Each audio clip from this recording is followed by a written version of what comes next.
మహేశ్వరం నియోజకవర్గంలో తమ పార్టీ ఓడిపోవడానికి బోగస్ ఓట్లే కారణమని బీజేపీ నాయకుడు మాజీ మంత్రి మర్రి శశిధర్ రెడ్డి అన్నారు. ఎస్ఐఆర్ ప్రక్రియ ద్వారా ఈ బోగస్ ఓట్లను ఏరివేస్తామని ఆయన వ్యాఖ్యానించారు. తెలంగాణలో పర్యటిస్తున్న బీజేపీ జాతీయ కార్యదర్శి రాజ్యసభ సభ్యురాలు అల్కా సింగ్ గుర్జార్తో కలిసి జల్పల్లి డివిజన్లోని ఎస్ఐఆర్ ప్రక్రియను ఆయన సమీక్షించారు.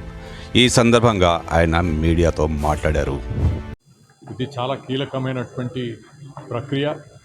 ఇది పార్టీలతో సంబంధం లేకుండా దేశానికి బయటి వాళ్ళు, అర్హత లేనటువంటి వాళ్ళు ఇక్కడ ఓటర్గా చేరి దేశ రాజకీయాలను ప్రభావితం చేసేటువంటి ప్రయత్నం ఏదైతే జరుగుతుందో దాన్ని సరిచేయడానికి, అర్హత ఉన్నటువంటి వారికి అందరికీ ఓటు హక్కు కల్పించడానికి, లేనటువంటి వారిని తొలగించడానికి చేసేటువంటి ప్రక్రియ.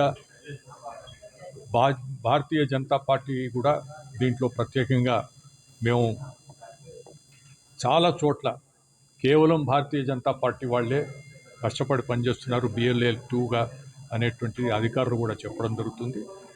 18వ తేదీ 20వ తేదీ నాటికి ఫామ్స్ అన్నీ కూడా తిరిగి ఇవ్వాలని చెప్పి అధికారులు కోరుకుంటున్నారు. ఆ రకంగా ప్రతి ఒక్కరు కూడా ఎన్యూమరేషన్ ఫామ్ పొందినటువంటి వారి ప్రతి ఒక్కరు కూడా 20వ తేదీ నాటికి తిరిగి ఇచ్చేటటువంటి విధంగా మేము కూడా మన కార్యకర్తలకు ప్రత్యేకంగా కోరుతున్నాం.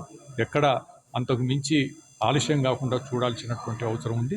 ఇది విజయవంతంగా జరిగి రాబోయేటువంటి రోజుల్లో ప్రత్యేకంగా ఈ ప్రాంతంలో మహేశ్వరం నియోజకవర్గంలో నిన్న చూసాం 500 ఓటర్ ID కార్డులను రోడ్డు మీద పడేసిపోవడం.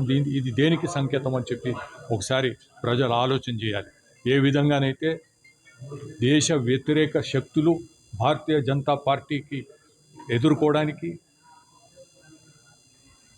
గతంలో ప్రత్యేకంగా ఈ నియోజకవర్గంలో చూస్తే కేవలం ఇటువంటి బోగస్ ఓటర్స్ వలన పార్టీ ఓడిపోవడం జరిగింది. ఈసారి న్యాయం జరుగుతుంది, ప్రజలకు మంచి జరుగుతుంది అనేటువంటి విశ్వాసం. ఈ కార్యక్రమంలో బీజేపీ రాష్ట్ర కార్యదర్శి వేముల అశోక్, జిల్లా అధ్యక్షులు రాజ్ భూపాల్ గౌడ్, మహేశ్వరం నియోజకవర్గం బీజేపీ ఇన్ఛార్జ్ అందెల శ్రీరాములు యాదవ్ తదితరులు పాల్గొన్నారు.